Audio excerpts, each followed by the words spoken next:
I was able to leverage banks to get loans, leverage credit lines, leverage this, leverage that. Being said, I would never buy anything full cash. I'm actually launching a pretty cool program for the tiny homes. We're having these high months gross, but when you look at the bottom line, we're not making any money. It's damn because we're paying this person, we're paying payroll and systems and this and that. I'm like, damn, coach. I'm really big into hiring coaches. Spent $250,000 last year on coaching. People are like, what the hell? That's crazy. Yeah, People do business with people they like, know, and trust. So if they don't like, know, or trust you, you're not getting business. exactly. A year ago, I wouldn't believe it was possible for me to do what you're talking about. What's up, guys? So we got Travis Wells here today, mobile home park king, crushing it. Seems like he's buying all over all the time. But yeah, Travis, I appreciate your time here. I figured 30, 40 minutes, whatever you have, that'd be greatly appreciated. Just go over where are you at, located, where are you doing deals at. We'll just start off there, kind of what you're doing and how you're approaching this investing. Cool, man. I'll tell you where I started and where I'm at right now. Travis Wells, live in Canyon Lake, Texas, just north of San Antonio, and buy a lot of real estate. I was an oil and gas guy for 13 years. While I was doing that, I was making a ton of cash and I was putting in real estate. I was buying rentals. But the bad thing about that with working a W-2 job and being busy as hell is you don't really do your full due diligence on stuff while you're doing it. So I learned a lot of stuff doing a lot of sight unseen and things like that. But I got really good at making deals and making deals virtually because I was always on the road and working and all that good stuff. Got in flash forward, got into bought a motel, got some experience there, bought some mobile home parks, and figured out mobile homes and mobile home parks are my thing. I still hold a lot of single family rentals, but that's where I'm at right now. Currently, I'm running a wholesale team. They're all virtual from Egypt, from Philippines, whatever, VAs from all over, and got some callers, some closers, stuff like that. And then I have them finding me mobile home parks and really good deals. We also wholesale mobile homes and mobile home parks. So they're finding those, teeing them up, and then I'm usually calling the bigger deals and closing them. So that's where we're at these days. Perfect. Awesome. I love it. I'm doing a little bit of the same as far as like syndicating these deals. I know we've talked a little bit, but like finding these parks or storage or apartments and then just delivering them on a platter to some of my partners for pieces of equity. So, whenever you first switched over to this, like how were you? I know you said you had a lot of money, but were you buying these places cash or was you like structuring deals or When I say a lot of money, it's not like this just ton amount of money. I just a high income earner, yeah, right?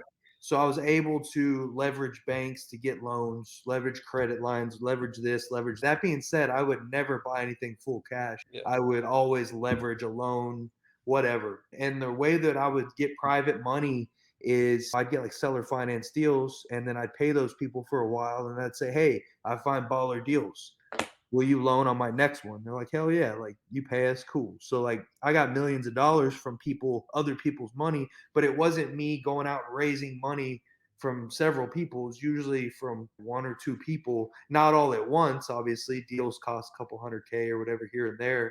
But yeah, that's usually how I would fund those things. yeah, that's a huge part of why I started doing YouTube and stuff was to like show that credibility. You Yeah. know, because how many times is it like I know what I'm doing, like certain people in our groups know what I'm doing, but I never had the content out there to prove it or show it. So now I can refer to people like, hey, look over here's what we're doing. I'm the same way with trying to structure seller finance all the time. And I like it because you can win everybody all the way around. Like it's so versatile. So yeah, I love it. Awesome. So your main thing now is mobile home parks. Yeah, we still have a residential thing going. I didn't stop that. I just have the VAs completely running that. So from start to finish, it's pretty cool. Awesome. They'll tee the deal up for my closer that's a VA. He'll close it. He'll send it to our underwriter, which is a VA, and she'll underwrite it and approve or not approve it. Then he'll close it and say, hey, contract this. We have an American VA, an American TC, and a VA TC. He'll usually send it to the TC. She'll get the contract stuff and send it off. So they're handling the residential pretty much. We're getting that turnkey. I'm not quite there because I still have to butt my head in. My COO still has to butt our head in, but it's getting a lot less. Yeah. So goal for that is to turn that up in their countries whenever I get to that point. But I don't feel like we're at the point where we can be completely hands off.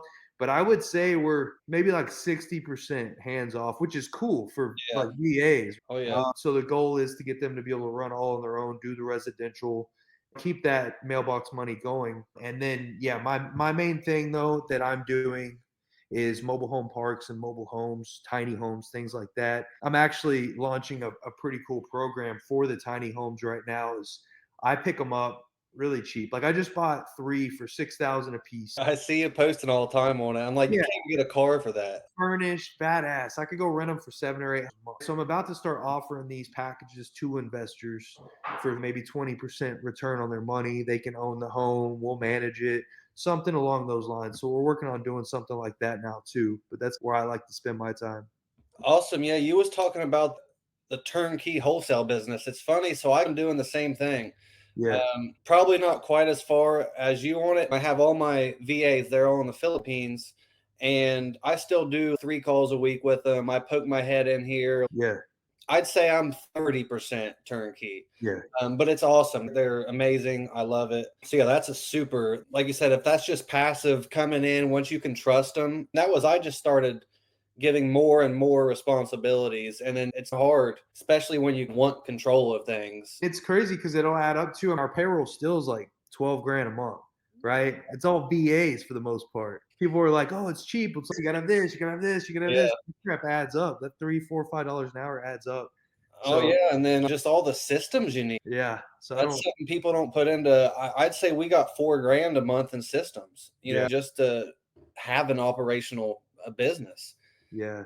So I don't want to sugarcoat that at all if anybody Yeah, it's not quick and easy. And that's what I tell people. So there's a lot of people that's wanting to mimic what I'm doing with that and do these things. And I'm like, look, it looks sweet and cool from the outside, but yeah, like I put work into it. Like yeah. I've built out whole training modules and looms and videos and basically transformed their training into more of RJ and them's and meshed in the middle. And so it's not, hey, I swiped a card and they're doing deals. Like it's not, and I always set that standard of don't expect my results if you're not going to put in my work. Yeah, it's always just tweaking, and then you find what you're good at or what works, and then pour some gasoline there, and then maybe you crash there, and some people do it, some people don't. But yeah, man, I love it. And so I think you're a lot like me where I'm just in or I'm in or out. Don't tell me we're going to go dabble in this. Like let's do it.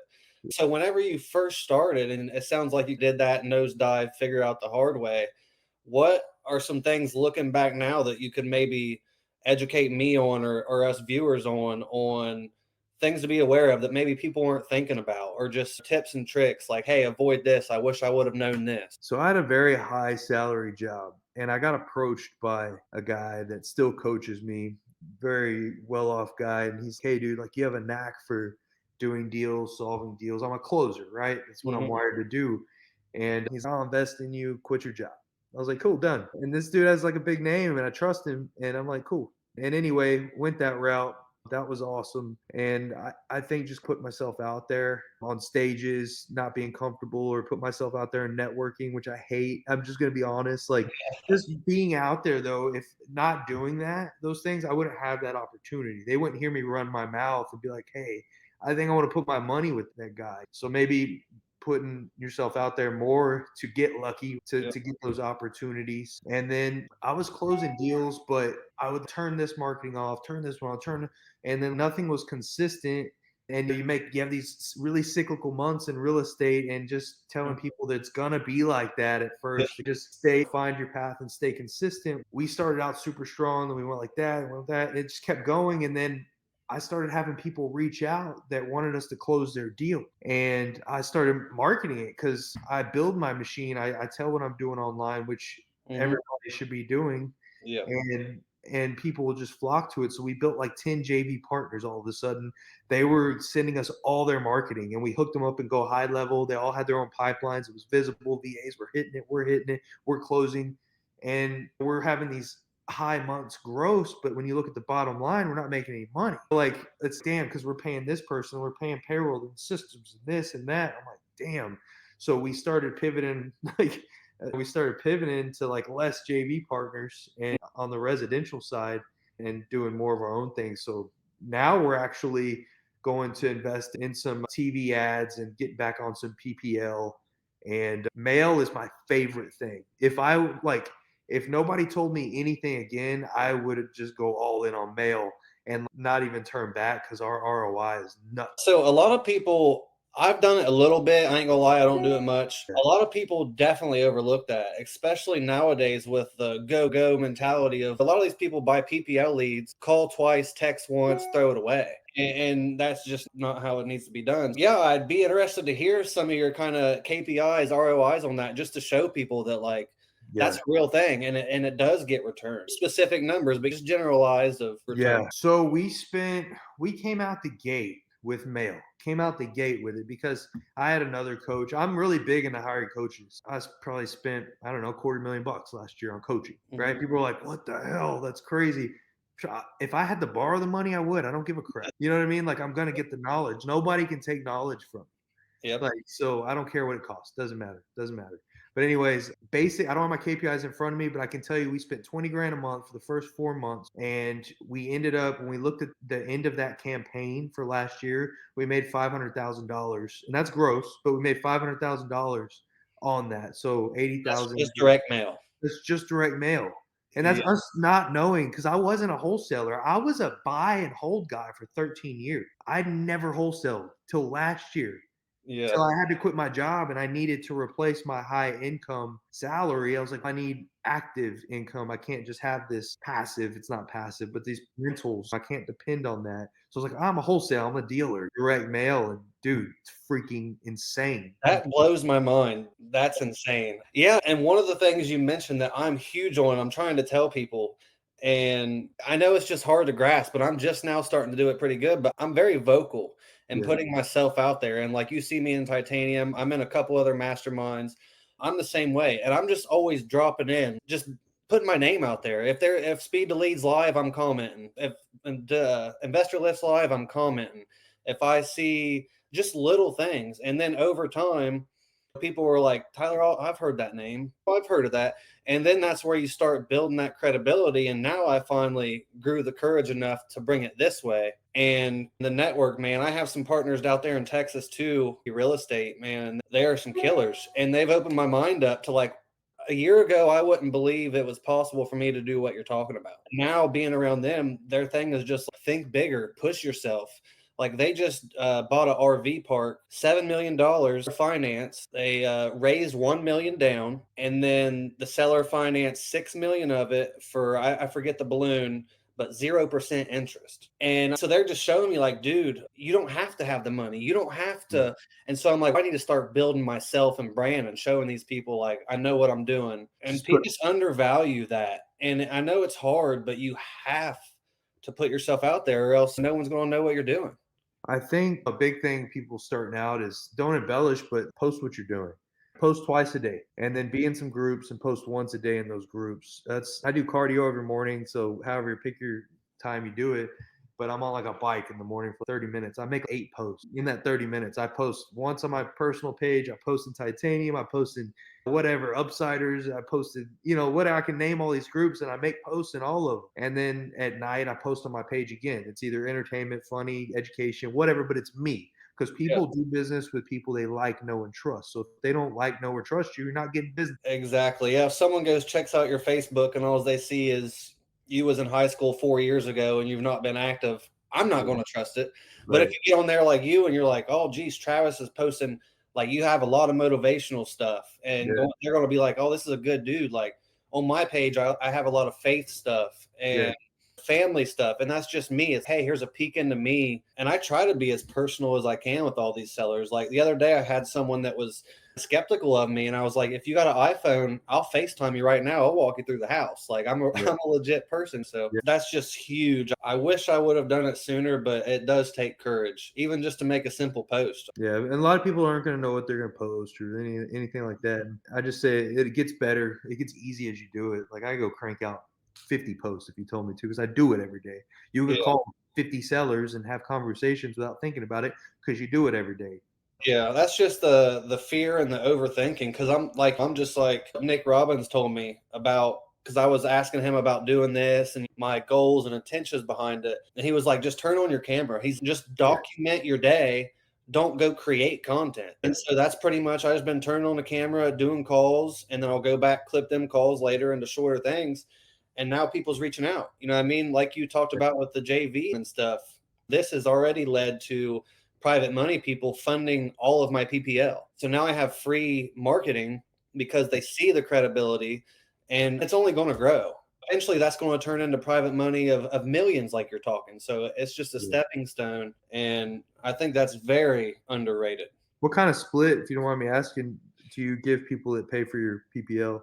Yeah, or it depends on some, but so I have one guy in titanium that I'm pretty close with. I give him 40. We do 60/40, but it's I choose the markets. It's basically like me buying it. It's just strictly we're in Ohio right now. Then I'm calling them, trying to lock them up as usual. If I get through two, three, four calls and don't get an answer, that's when I push it to my team, Yeah. and then it goes into our follow up and our drip, which is I think a year long, like text every 10 days or something. But Yeah. so that way, them PPL leads never get lost. Yeah. Because, like I said earlier, eventually I would lose them leads in 3 months. I would forget about them. Whereas my team, they're just follow up. And so, yeah, it's awesome, man. And we've had great, I'd say he's probably bought me 20 leads so far. I've got 3 contracts. One of them closes this week for 15,000. Yeah. So he's got not much in it at all. So it's good to see. I went through the reason I asked, I went through a lot of phases of this because I did a lot of partnerships doing this because like I'm a good closer too. So like people want to give you money to do that. I couldn't make it work with 60/40 with my team because I do pay Dispo 10% also. And yeah, I'm making money, but like it wasn't like it ended up not being for us. The headache, yeah. So then we went to 70/30. Then we went, and I'm dropping some game because people will pay it. We went to 70/30, but it took me months to realize that our value. And then people are like, yeah, we'll do that, no problem. And then I'm Yeah. like, all right, now I'm gonna charge $500 a month subscription. So Yeah. then, Yeah. okay, we'll do that. But obviously, I've phased all that out because I just don't want to do it anymore. But people do that because Oh, it is yeah. you are so valuable. And that's what it goes back again to showing people this, like Yeah, showing them the work. That's why I told my one guy, I was like, look, I'm going to get on live and I'm going to call your lead. And so he's seeing that live time. yeah, And like you were saying with getting JVs and stuff and opportunities, I'm finally to a point now to where I realize I have to say no more than yes. Whereas before I was like, oh, you want a JV? Sweet. Yeah, I'm taking yeah, everything. I don't care where it's from. Now I'm like, dude, my days are, I might have an hour or two here to maybe relax and do yeah, some calls. But like today, I didn't even have time to do calls because I had so much stuff. right. And like you said, eventually that'll lead to bigger splits in my favor. It's, hey, do you want to do it? Or I can just do it myself. I just got off a call with a mobile home park owner. I think there's 70 spots over there in Blacksburg. It's like in Virginia, somewhere in Virginia, because a buddy of mine wants property out there. So I put what we'll do is we'll pull our own list and we'll make sure they're filtered however we like them, expires, all that stuff. Same for mobile home parks. Okay. So, okay, pull the list, call the parks to our cold call. Same exact process as Same process, just bigger deals. And throw them in the warm. I have to handle the bigger deals, like it's a couple $1 million deal. I want to train somebody, but I just haven't got them there yet. So throw it in there. She's like, cool. I got a badass. She sends in the message. I got a badass one that's in there whenever you get a chance. I call the lady and it's making 30 G's a month. That's gross. I got to see the books. But the way I'll value that is I'll be like, all right, 30 times 12, and I'll divide that by 250 for expenses. And a lot of these things trade on 10 caps, so I'll divide it by 10%. I'm like, how much you want? And she's, I want 1.8 million. And well, at a 10 cap, it's at 1.8 million. I'm like, okay, we're starting at a good price already. Just in residential, and tell me about it. This lady, it's like her baby. She keeps up with it. So there's no distress. She's just old. Like her and her husband do the work and they polish the grounds and they, Them are the best ones. hell yeah. Anyway, well, we hold some paper. That's what I always say. We hold some paper. We really want 50% down. We like really. I'm like, damn, you want 900,000 down? Okay. We take the rest in payments. Yeah, no problem. You can work out the payment. So you get 0% interest on the back end. This kind of deal would scare people away. And I even sent it to the guy that wanted it. He's like, damn, Travis, 900,000 is a lot in cash. Like you can raise that 900,000 with 10% debt with private people, and you could get 0% on the back end. Your capital down, charge an acquisitions fee, whatever you feel is necessary or works, and then go refi it at a bank a year later. Once it's stabilized in your name, you have good financials. Oh, yeah. Yeah, I love it. And so whenever you're looking at these, I'm assuming you're doing the same way I am, is like you're looking for value add. Preferably, I'm guessing what I look at is ma and pa ones are sweet. or just shitty property management, under rents, or pretty much raise NOI either by Yeah. increasing income, decreasing expenses. Do you only do creative deals now or on the mobile home parks? If I'm taking it down, I usually do creative deals only, but I'll wholesale the other ones. If I know a 10 cap's a good deal, I'm gonna get it under that price. And then I'm gonna market it as a 10 cap. And it's probably gonna go if it's in a decent populated area or an hour close to a big city. I just did most of the stuff I do to answer your questions creative. I am buying a deal right now that's not creative. It's we're raising 2.6 million bucks, but I it's just such a badass deal. City sewer, city water, zone for 110 units. There's only 30 rented, like Oh, geez. crazy ass value add. It's already a 10 cap. And normally I'd be like, it's not creative. I don't want to go through it because I got to get environmental. I got to do all sorts of crap. Mhm. I have the connections to get this done, but I don't have enough connections to pull off that amount in that time. So I hang on real quick, man. Go ahead, bud. Yeah, sorry. We're painting the office right now to get the aesthetics a little better for like podcast studio. That's why I'm in my kitchen. Okay. But anyways, yeah, I usually look for value add. But anyway, we're raising like 2.6 million. I'm taking a haircut on it because I don't have the bandwidth to pull all that together as quick as I need to. So I'm actually going in on a partnership with a group that can pull it together like that. So we're Okay. splitting it 50-50, but I don't got to put any money out of my pocket. That's what I was going to ask, the split on that. So that's pretty much like you're wholesaling it, Pretty much. but for equity. I get to keep 50% equity. Yeah, yeah. So that's awesome. That really opens my mind too, because in my head, I shoot for 20. Oh hell no. Hell Yeah. no. So on these deals that say a lot of mine are old listings with brokers, whatever. I have some off markets, but say I'm finding these deals, I'm negotiating them, I'm doing all the upfront, all of that, getting them under contract. And then that's where my job stops pretty much. Like I'll sign it, I'll find partners, but I'm not doing I'm not a GP at this point. I'm just an LP. What is that worth? Percentage? Is it worth 50%? To me, it is. They never have that deal. And I tell them too. I told these people, I said, I'm taking a haircut, like giving you 50%. They're bringing all the money. I'm like, I'm bringing the deal. You wouldn't have the deal. And they're like, yeah, you're right. Yeah, And that opens my mind a lot. yeah, hell no. Like I just want you to be a lender, but I'm giving you 50% because I need it quick. If you were a lender, you'd be making a couple points and a good ass interest rate. You'd be happy and you know it. Yeah, Uh, that's the flip side is if they would just lend it, it'd be what, 2 points and 12%, right. 15%. Now they know what they have. They know, damn, I'm getting 50% of this thing. Yeah, so as long as the person wants to be in on the deal and not just a side LP. So yeah, that's awesome. I don't know, I just haven't pushed it that much. I'm still working my way up. So We do the same thing on residential. So the way we buy houses, I only buy 0% deals or creative deals these days. I bought a lot with banks, private money, all that stuff. I don't really like it. And I'm still learning like how I want to acquire on the creative too. I get a little carried away. I don't know. I bought probably 5 0% deals this year. And the way that I'll do it is I'll retain 50% equity, but I won't put any of my money and I'll charge my fee. So the way I'll do it is, all right, you're talking to homeowner and hey, will you take payments? Whatever half a rental meter says, that's what we, so if it'll rent for 1,000, I'm like, I'm giving you 500 a month. What do you want? I want 200,000. It needs 40,000 in work. I'll give you 160, whatever. I don't know. I'm just talking. I'll give you 160 at 500 a month and 60 to 100 months. Cool. Yeah. All right. So we lock that up and then I'll go out and I'll say, hey, I want 15 G's for a partner to come in on this. But what that 15 G's does is that gives you 50% equity and we'll split whatever we need to do to this house after. If it needs work, I'll add that on top. Like I asked for 25 G's on one of them because I didn't want to come out of pocket for the work and I yeah. wanted to make money up front. The downside, it sounds awesome, and it is because it's 0%, you're acquiring and you're making money while you're doing it.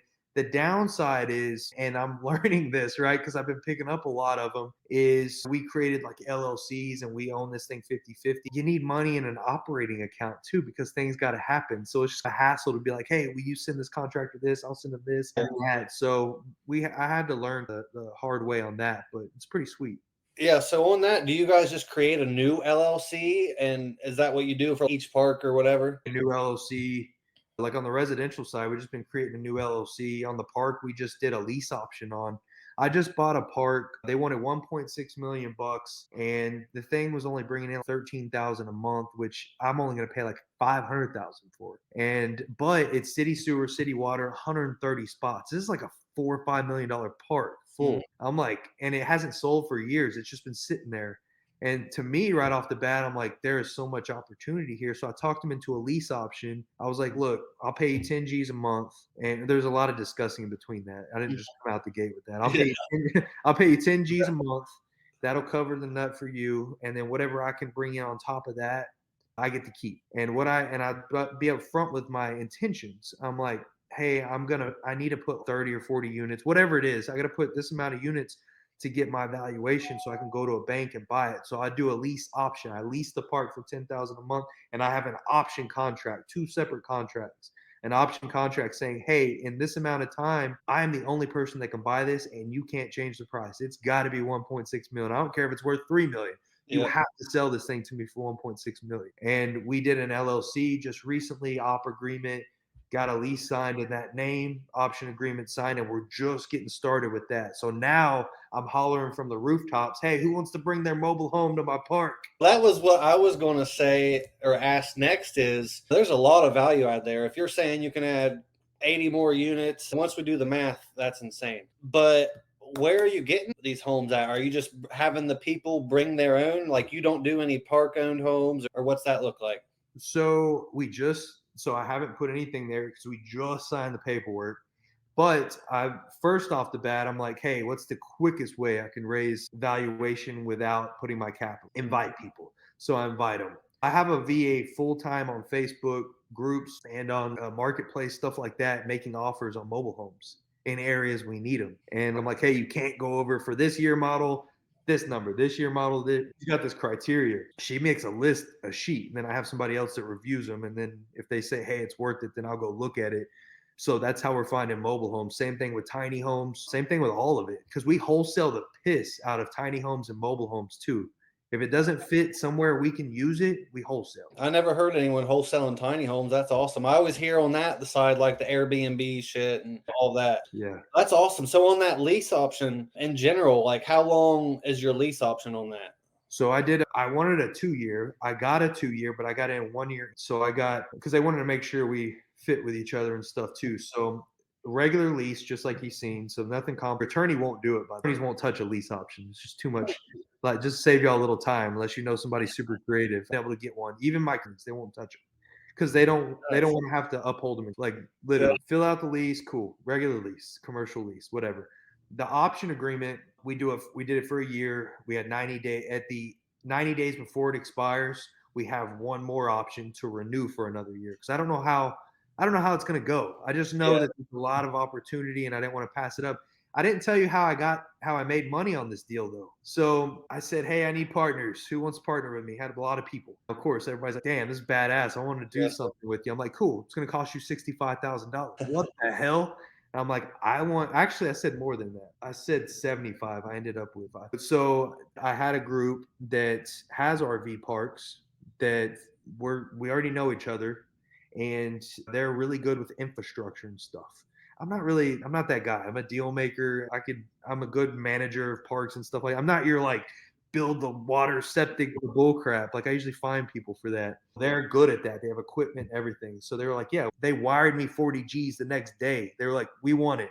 No paperwork. They wired me 40 G's, and I'm like, the deposit's 25,000. You got to cover that too. They're like, cool. So like literally next day, wired me 40 G's. And that comes from the relationships and credibility, like we talked about. Like they're not going to just do that for me tomorrow. So that comes over years and years probably of performing. So yeah, that's awesome. And yeah, I was just wanting you to hit on your point of view of like people that are say they're already wholesaling single family, but are like wanting to get into the commercial side or just the mobile home park side that don't understand yet that you don't have to have $1 million in your bank to do it. Like just show the opportunity and how easy it is really to acquire these places. So if you don't know Spanish, you go hang out with people speaking Spanish, right?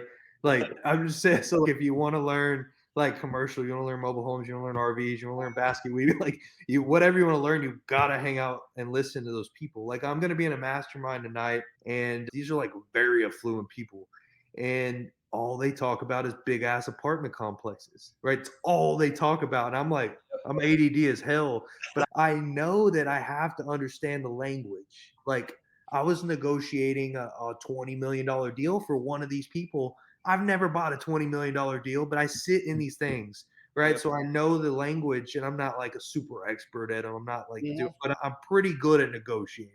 Oh So yeah. like things click. Anyways, boy, they've started bringing me into their meetings to try to help. And you just got to get in those rooms to understand. And once it clicks, it's like math or whatever. Once it clicks, I think you could start talking the language and then you could recognize the deal. I've got VAs, put it this way, I've got VAs calling RV park and mobile home park owners. Their notes are getting better. They're Oh yeah. asking the questions, right? Because they're calling every day. They're starting to understand Yep. going on. Same thing with anybody. Yeah, that's like so I was talking about some of my partners in Texas. They're doing big deals. Yeah. And so I'm talking to brokers now all the time, like negotiating $10 million. Buddy heard me one day. He's like, how are you doing $10 million deals? I'm like, honestly, I don't know yet, but I'm gonna make it. If I can get it for 7.5, it'll work. And then your confidence just starts growing and growing. So as you were talking about your VAs getting better, I've been going through the same phase where looking back 4 months ago, I was so nervous and shaky. Now I could call a broker on the phone and just kick it, talk. Like they're a normal person too. No need to get all worked up. Like they're trying to sell something, you're trying to buy it, embrace Yeah. it. And pretty much for me, it's all a mindset. Like I just have to act like I'm supposed to be here. You know what I Yeah. mean? Hey, I'm supposed to be talking to you. I'm the buyer.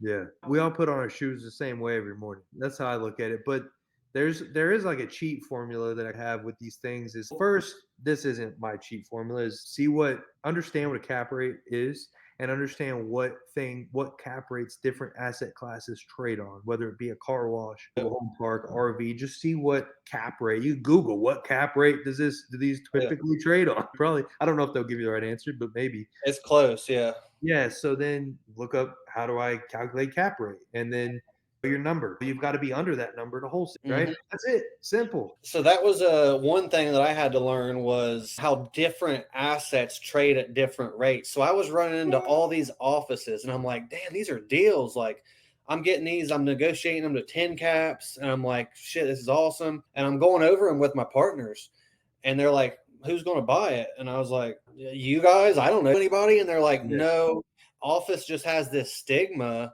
of no one wants to mess with it. So 10 cap would be good on this asset, but for medical office or creative office, that's like retail. Yeah. I'm like, oh, so I just took that completely off of my visions. I'm like, cross office is not a thing anymore. But yeah, Yeah. definitely just understanding things like that. Like you said, cap rate, NOI, just the terms. And then the more you hear it, you're like, wait, and then you start getting it. And then once you start implementing it, you start to feel like, damn, I got this. You know what I mean? And like with mobile home parks, a lot of people don't carry books, like especially mom and pops. They don't do stuff. Quick rule of thumb, like I'll tell my team if they ever talk to them, is get the month grossly income, like whatever the gross income is monthly, get that and divide that by 1.5%. And you're going to be pretty close. You'd freak out if you actually did get their books and ran it on a 10 cap or something around there. It's going to be pretty close. So if you're talking to somebody like we make 10 grand a month, cool, divided by 1.5%. In my head, I already have a baseline that I'm already close. I don't need all this stuff. And I can have a quick conversation to see if it's even a room I want to be in or if it's a waste of my time. Just like if you're talking to a seller, you're not going to pay 100 G's for their house, right? And they want 200 or whatever. You're like, this is a long term follow up. Yeah, that's what. So in my head, something I do similar kind of quick, which you might be able to fix this for me. I don't know if it's right or wrong, but say you got gross income. For me on expenses, it just depends on the thing, on where, etc. But on average, on an asset like that, I'm probably calculating for 50% expenses. Like you said, to get quick numbers, and people will come at me all the time. Oh, this runs at 40. Will show me and something this pisses me off so bad. Like one of my biggest pet peeves is the words pro forma. Yeah, I hate it. I cannot, like, literally when someone says that, I just want to hang up on them. I'm like, I Yeah. don't care about in your perfect little rainbow unicorn cotton candy world what could happen. I want to know what is it doing right now. Yeah, and the only I hate dealing with that. It's a different ball game in like A-class apartments where you're Mm. talking $100 million or whatever, and people are looking to stash their money away, and they're like, "What could this be?" If they're a value add shop, they start looking. I could see the pro formas are important, and Yeah, when you start getting in that stuff, because they're like, if we can put this amount of money and it's going to be worth this, people will buy for that. But like this other, like these lower tier, it's crazy. These brokers yeah. are nuts. Yeah, that's what it blows my mind sometimes. There's a deal actually in Texas down there. I was half working an RV park. I think it was 34 spots, mom and paw thing, first time RV owner, park owners, mismanaged, etc. And they've had it for 4 years and they have zero P&Ls. No, there's nothing. And so they've been going through bank statements for the last 5 years trying to come up with numbers. And it just I asked the broker that was in it. I said, "How do they know if they're profitable?" Yeah. Like they don't. I'm like that blows my mind that people they're not looking at it as a business, obviously. Yeah, I mean, broker's just there to sell the dream. That's it. yeah. But yeah, man, I don't want to hold you any longer. I know you got a big night tonight. I appreciate it. I will text me your stuff to like your links and everything or shoot it Cool. over. I'll drop it in the description. But other than that, man, I appreciate it and hopefully we can link up soon, do some deals. Hell yeah, dude. Sounds good. Thanks for All right, having me. awesome. Later, Travis.